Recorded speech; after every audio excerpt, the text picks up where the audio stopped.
A fault is a weakness, a defect, a fracture. Faults divide, tear, and consume. Here in the city of Chester's Chasm, we struggle to maintain that precarious balance over the precipice in the earth, in our lives, and in our hearts. This story is about 4 teenagers with faults of their own. The fault between my faith and freedom. The fault between my family and identity. The fault between my choice and my obligation. The fault between my life and death. As these fractures grow, we stand at the edge and ask, what must we sacrifice to sate the void's endless hunger? Is it possible that the answer lies within all our faults? Greetings, and welcome to All Our Faults, a Monster Hearts 2 actual play podcast. I am your MC and producer, Mistress Winter. In our previous chapter, Saline's hunter made a show of force by threatening her safety at school, which forces the Fey princess to seek guidance from her father on how to lose the tail. Bert had his own father issues, but found comfort in a call with his collegiate sister. The content warnings for this episode includes a scene of consensual sex between teenagers. Please stay after the show for shoutouts and thank yous. Enjoy.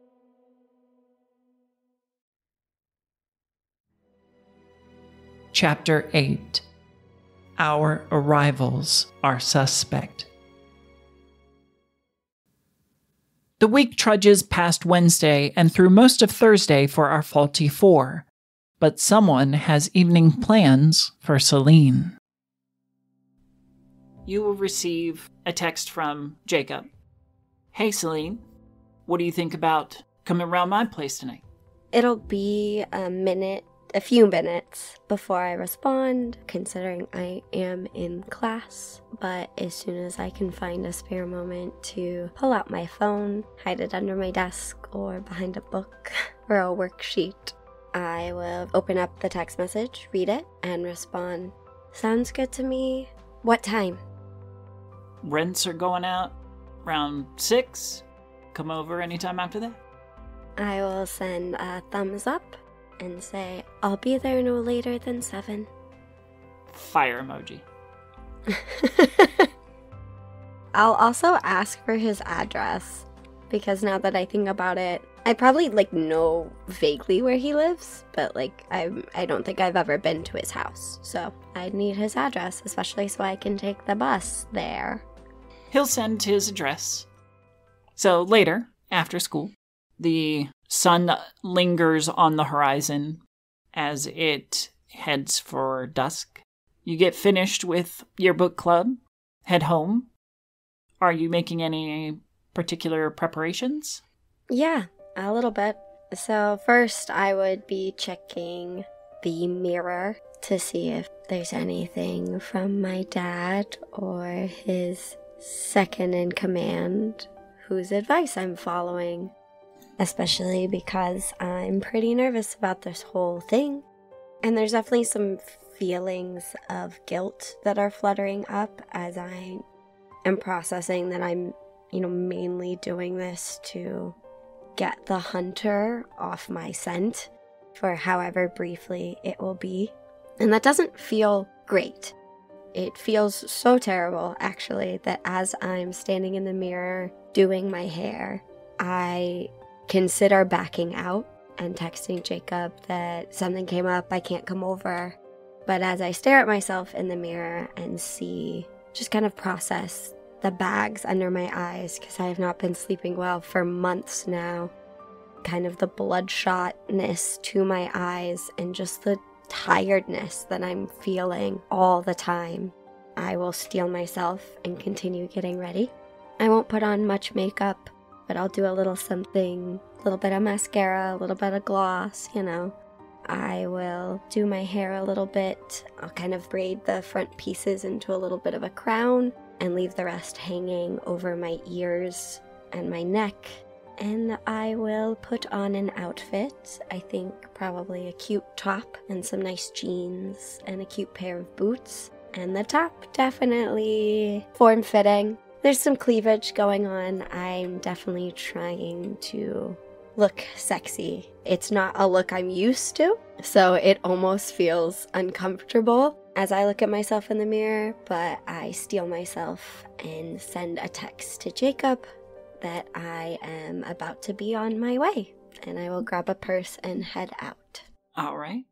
You hurry down to the bus stop and catch the Green Line bus that will take you the closest to his suburban home. Make your way a block or two to a cul-de-sac. The homes on this cul-de-sac all look alike. They are your typical mass-produced houses, but depending on the family's disposable income and creditworthiness, have variances. The wealthier families having redone the front and created like a brick wall facade, or maybe had a garage addition or something to that effect. Jacob's home is pretty unaltered as far as the style goes. 2-story with a white trim and tan paint job. You spot what you assume are his parents coming out of the house and heading to the car idling in the driveway. What do you do? I would wait until they leave, so I kind of do my best to just make it seem like I'm supposed to be there, taking a walk, walking definitely slowly, but not being suspicious, or trying not to be suspicious. As I, make my way towards his house, but waiting for his parents to pull out of the driveway and be gone before I actually approach and knock.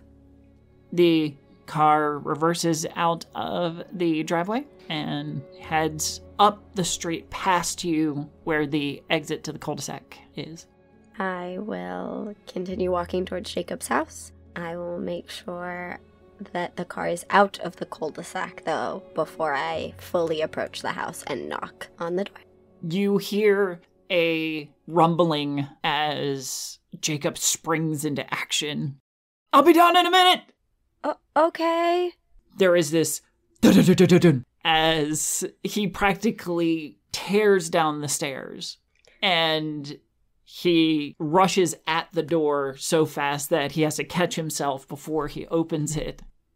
And he opens it, and you can tell he's in a state of excitement, but trying to be totally suave and cool about it at the same time. So he opens it very hurriedly and just kind of tries to look all chill. What's up? I'm definitely standing there, awkwardly holding my purse strap and just kind of staring at him. Hi. He's leaning against the threshold of the door, again, trying to look super cool. Oh no. He has a button-up shirt that the first couple buttons are undone, showing his hairless chest. Oh. He's got a silver chain. No! Oh my gosh. This Jewish white boy wearing this silver chain. Oh, baby boy.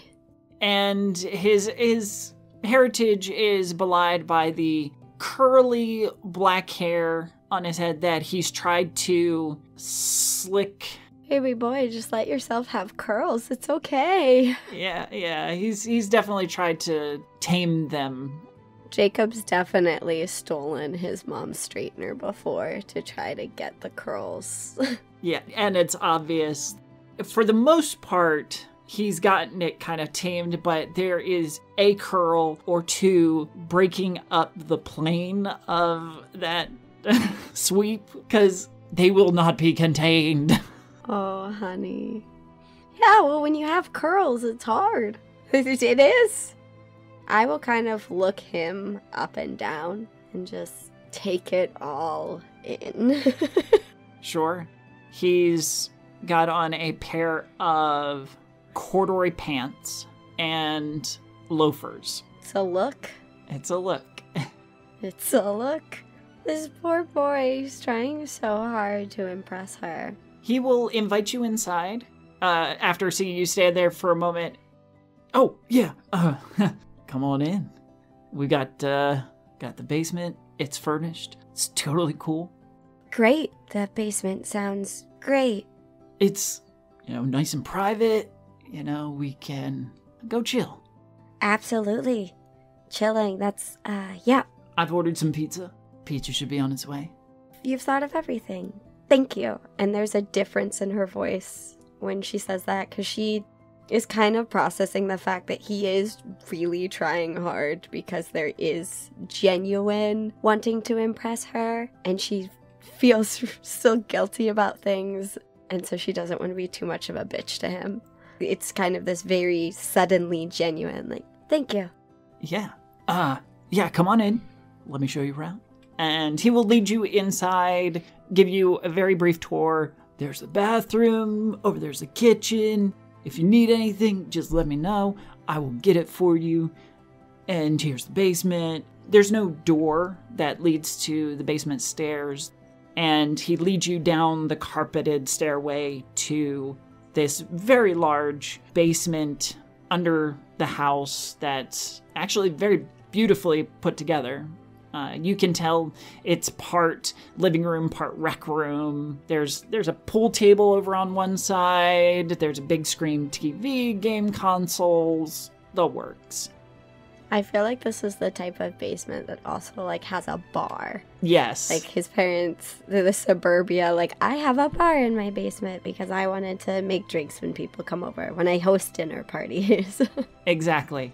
It's around the corner from the living room area, so it's kind of out of sight of, kids.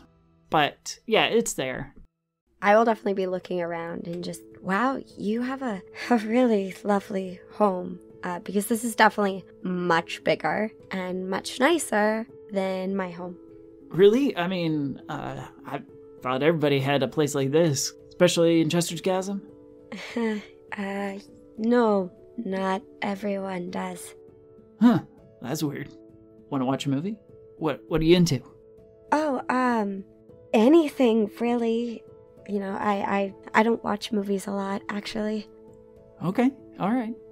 Then what are you in the mood for? Not horror. I'd prefer not that. Okay.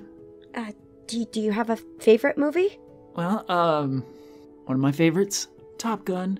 Tom Cruise at his finest. And it's got everything. It's got action. It's got sex. The whole works. Then why don't we watch that?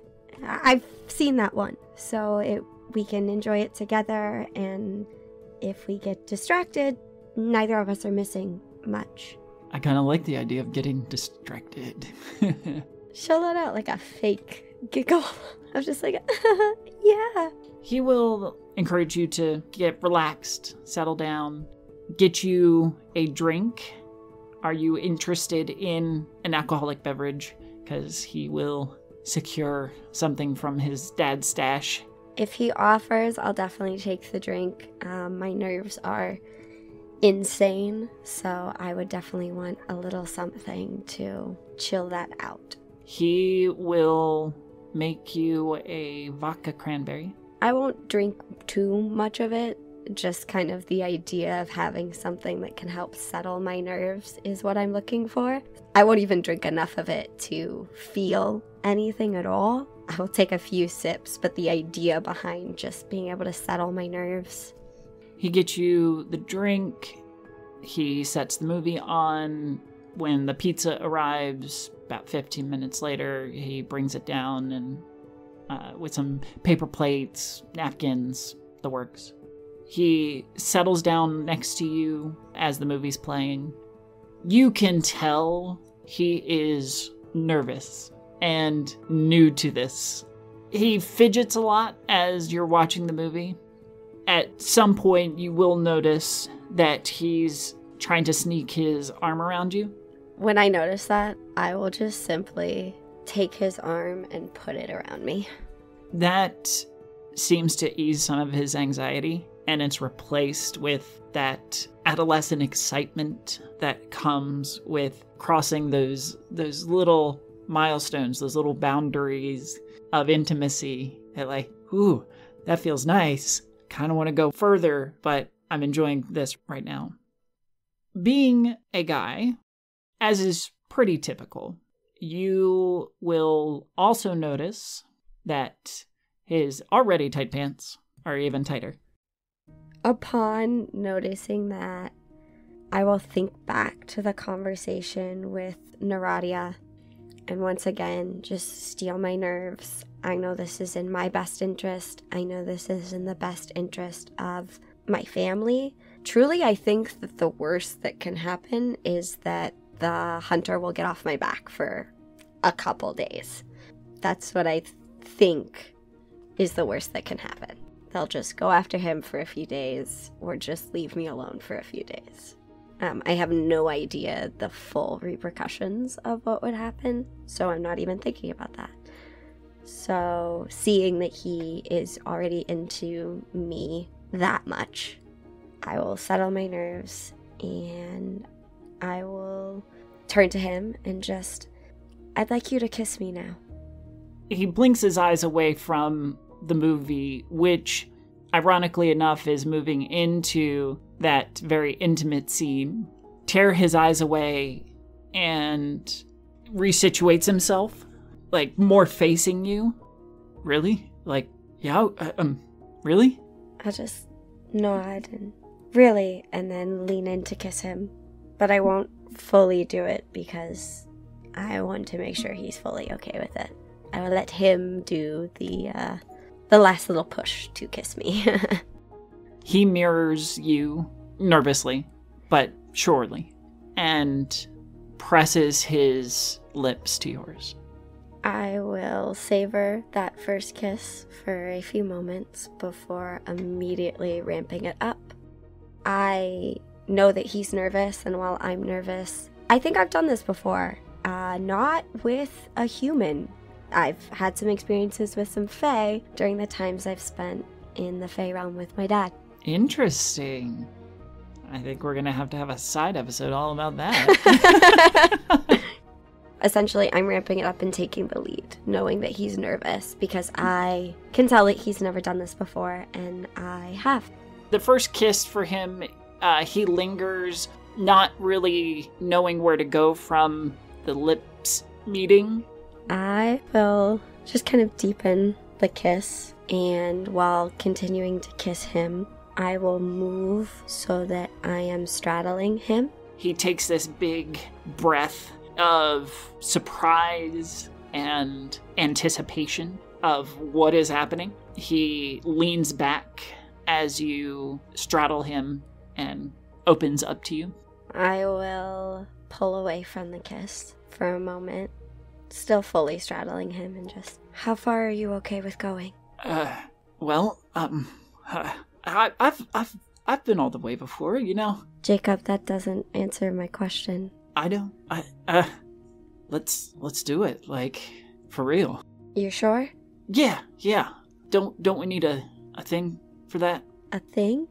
Oh, no, it's fine. I'm on the pill. Oh, okay, yeah, great, cool. 'Cause that would be a total bummer. Yeah. But, yeah. But you know what you like, so, why don't we start there? Okay. I will move my hair away from my neck, fully showing off a pointed ear, which is very rare for me to do so. They're almost always kept hidden by my hair. And I will snake my hand around the back of his neck and just gently guide him to my neck to get him to start kissing me there. He gets the hint. If you will, please, go ahead and roll me a turn someone on. Which is hot? Yes. Okay. Oh, that's a double 6. Oh, nice. For a 11, because I have negative on that. He gives in to the excitement and the consent that you have essentially given and asked for, and lets go of those hesitations and doubts and begins kissing, giving soft nibbles to your neck and drawing you in closer. You can feel his hips pressing up towards yours of their own accord. I will let us both just kind of enjoy that moment for a minute or two, maybe a little longer, before ramping things up further, which would be undressing myself, at least taking my top off, taking his off, and continuing further fairly quickly. I'm definitely nervous about losing my nerve, so this is something I would like to just do, because right now I'm in it, and I do want it to some degree with him, so let's just do it. He trails his kisses down your body. His hands move about your torso, grasping and groping with relative inexperience, just exploring you in a very fumbling way. I'll try and guide him, but it's also my pleasure is not really my concern in this encounter. Sure. His hips grow more aggressive in their movements, pressing up between your legs. He withdraws his hands just long enough to unbutton his shirt and kind of wiggle out of it, his mouth never leaving you. Once he's shirtless, I will move my hands to his hair, just kind of gripping his hair, encouraging him that while he is inexperienced, it's nice. What he's doing does feel nice, wanting to give him some encouragement. And I'll let that go on again for a few moments before pulling away and sliding off of him slightly so that we can both get undressed the rest of the way. I will continue to take the lead and continue to be on top. Sure. It only takes a split second for him to unbutton, unzip, and push down his pants and underwear before he reaches for you, pull you back on top, and let you guide the rest of the way. Which I will, very quickly initiating what we both want. He doesn't last long. In fact, you could probably count it off on one hand before his entire body just shudders. He grabs onto you in that fleeting spasm. His groans of release and pleasure muffled by the basement's furnishings and your neck. Once I realize, which I would immediately, that he has finished, I'll still have my hands in his hair and just kind of keep him against my neck, letting his breathing calm down. I'll wait a few minutes and before I guide him up, for I slowly get off of him, but very quickly I would position myself to be laying on the couch and for him to do the same and to have him rest against my chest as we both kind of calm down, particularly him, allowing him to just breathe. I'm also doing this as a way to assuage my guilt that is now coming back in full force as I have fully had sex with him, which means for the actual move, he gains half the strings that the hunter has on me, and for in-game, I can almost feel the scent, the mark being taken from me ever so slightly. And there's a sense of relief that also comes with this pounding, intense guilt. It's ironic that in this very tender, very intimate moment, he has this look of postcoital bliss on his face. There's a real vulnerability to him in this moment as he lays on your chest, which is subsequently broken when he just goes, "Whoa, that was hot." Oh no, Jacob! You were doing so well! Despite the looming back-to-school bash planned for later that night, the Friday school day passes uneventfully and ends early, which allows our four to prepare. Michael, You drive home after your last class on Friday, pull up to the grand house that is your parents'. You'll notice on your way in a few new lawn decorations. Beautiful streaming lights that illuminate the walkway up to the front door. And there are various shapes in the lights. Looks like fruit. Fruit? Very elegant fruit. It's like if somebody took the image and outline of fruit and made it into cursive. What time of year is it? Remind me. It's fall. So these aren't like Halloween or Thanksgiving decorations? Nope. This is rather unlike Mother. I'll go in. Sure. I make sure to park the car out of direct eye line of the house. You park on the next street down. The other cul-de-sac. Yeah, the other cul-de-sac. Walk around the corner and head through this strange field of lights. Looks like bananas, strawberries, and pineapples. Weird. You head in through the front door, and the interior has had a bit of a facelift as well. Nothing too grand, nothing that changes the overall design and style of the house. There are nice decorations out, the table runners, tablecloths that have been laid out over the various surfaces, a few new vases and bowls. Hello? Your mother passes through the foyer, putting some earrings in. She stops and looks at you. I thought you weren't going to be home this evening. I was stopping home briefly. Oh, good. So you won't be here later. What is going on? We are having a party. And was I not invited? No. Can I roll to keep my cool? Sure. This is not my kink. That's a 4. Okay, so what does this look like? What, am I not a part of this family? What the fuck? Are you done expressing your immaturity? Are you done being my mother? This party is only for adults. Well, excuse me. I didn't know. I just was completely disincluded from all communication in this family. Jesus. And then I'm just going to storm upstairs to my room. There will be a small knock at your door a little bit later. What? The door opens and Gideon sticks his head in.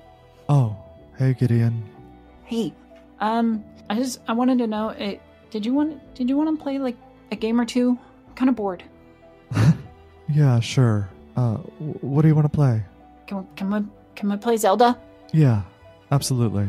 Okay, cool. He'll rush in with his Switch. All right. Where are you in the game now? I'm at this temple here. Oh God, the water temple. That's a tough one. Yeah, it's really hard. I haven't been able to get past this spot. Yeah, okay. Look up. Do you see that gem-shaped thing? That's a switch. Uh-huh.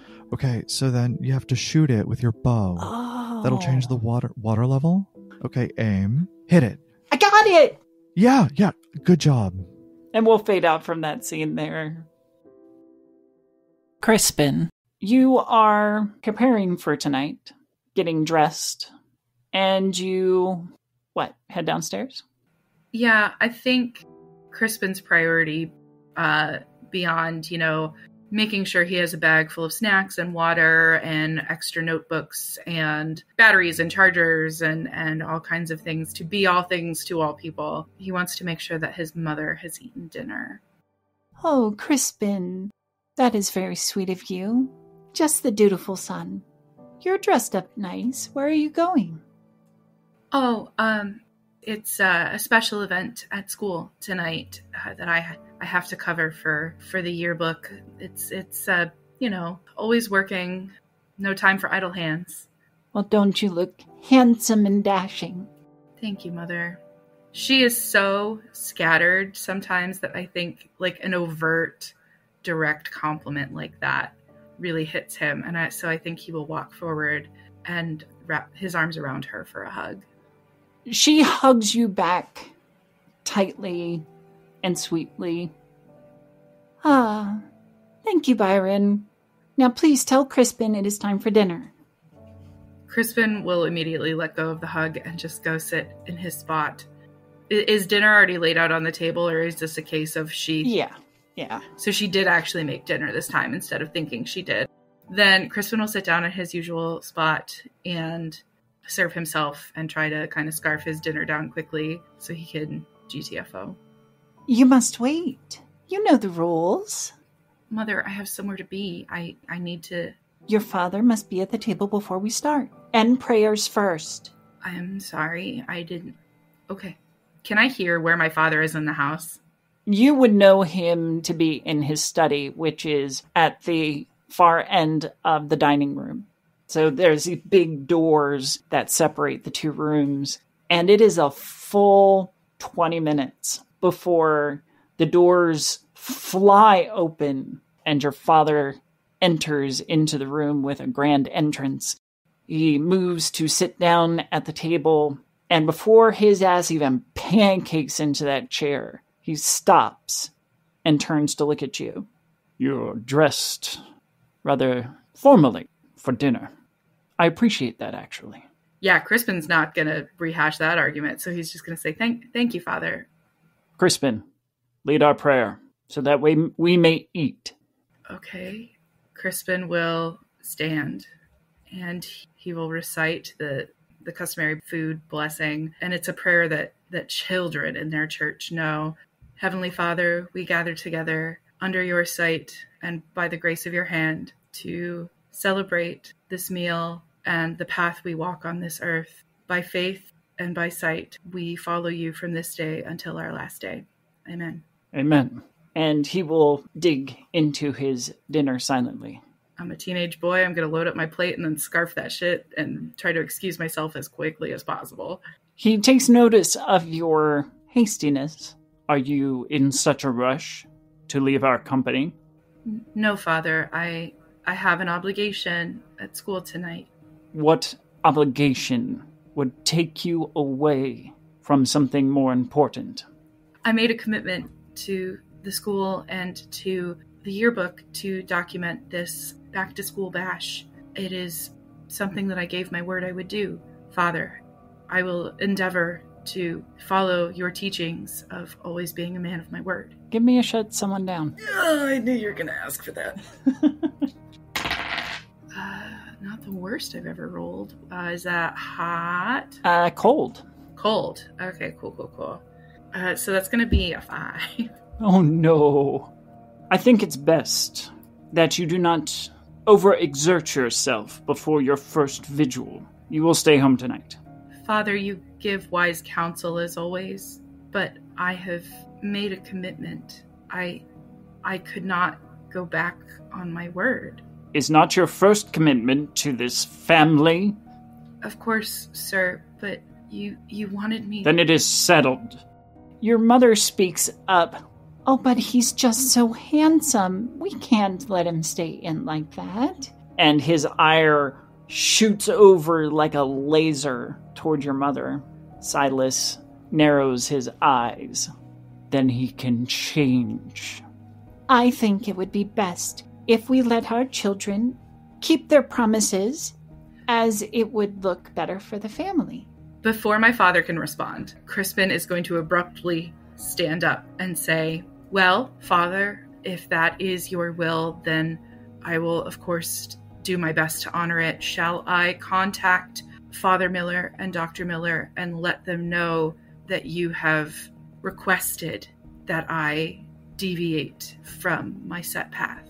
Yeah, I need another shut someone down, because that is very much what you're trying to do here. Come on, Golden Girls dice, don't fuck me over twice. That's going to be an 8. All right. So you shut them down, but you come across poorly. So you'll gain another condition. Great. This condition being forked tongue. Interesting. But you, in turn, get to either he'd lose a string on you, or you give him a condition, or you take one forward. Oh, he's losing a string. He's losing a string, baby! All right. Suck it, Dad! Crispin does not say that. Just want to be extremely clear. He moves to stand up. You can see the rage lifting up into his face and twisting it into a near snarl. You may go. As genuinely respectfully as I can with how tight my butthole is clenched at this interaction, I say, thank you, Father, and I scoop up my dirty dishes, deposit them in the kitchen, and then fucking bail. Before you make it out the door, though, your father's still standing there. But if you invoke the Father's name again to manipulate me, that will be the last day you see. That's a very specific threat. Crispin is going to kind of hold Father's eyes for a few moments. And Father doesn't see, like, outright defiance, but there's just a little spark of... triumph? I don't even think that's the word. I think it's just, like, a person. Like, for the first time in his father's presence, Crispin has felt... of character? Yeah! Of, like, having his own will. And I think once he gets out of the house, the tension melts away into just euphoria. Like, what a drug that was to get away. I mean, he doesn't know if he's really gotten away with it, but, like, to have, like, one tiny moment of, like, getting his way. And I think he carries that with him through the rest of the night, just that, like, high of, like, I did it. That's fantastic. Friday night. Michael, you've had the brief row with your mother and ended your time at home playing with your little brother, who has returned to his room and is continuing to play into the night. Yes, I will finish changing and I guess leave, as I am not wanted. Even as you're walking out to the car, you see other expensive and highline cars pulling into the cul-de-sac, finding places to park or be valeted. How many are more expensive than mine? The cool people haven't arrived yet, so not too many. Boring. And as you round the corner toward your vehicle, the occupants of the cars will exit and start heading toward the house. Mostly couples, you note, linked arm in arm, heading toward the house. I suppose I should go to my assignment. I have my camera.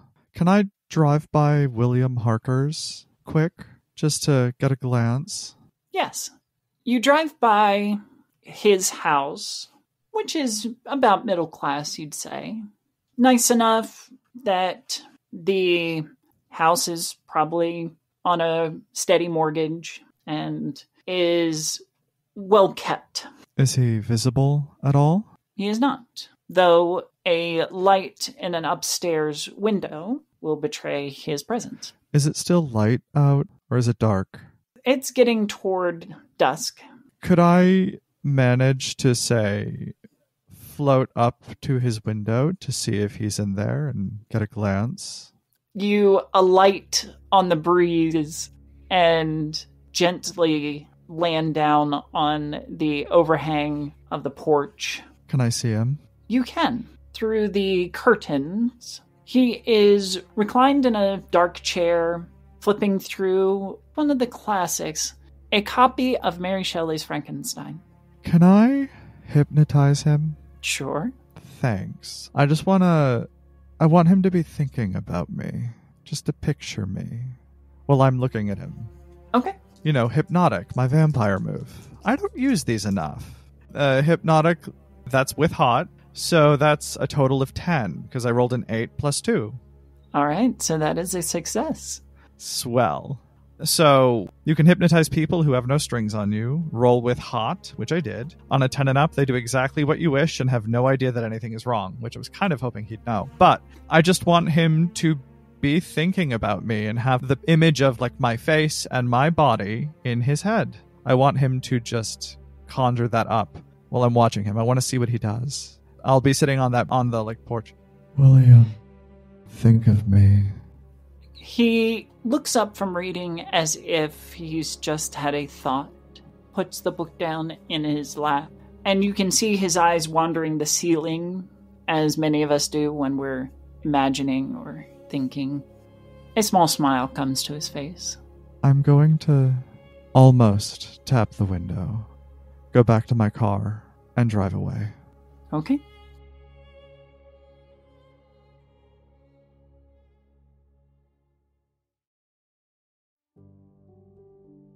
Thank you so much for listening to that episode of All Our Faults. Thank you to our wonderful friends at the Tabletop Tailspinners Network and director Emma Kokar for this stage. A shout out to our new social media ambassador, Juicy Garland, who has been promoting this show since its inception. We truly appreciate their tireless dedication to promoting TTN and this show. Our cast tonight included Abby Marie Carter, who can be found at Abby_Marie_Carter, Juicy Garland at Juicy Garland, and Kat Kellie at Kat Kellie Social. I have been your MC and can be found at Mistress Winter on most social platforms. If you have enjoyed this show, we'd love to hear from you. Leave us a review, post a comment, let us know how we are doing. Until next time, we wish your hearts health and happiness.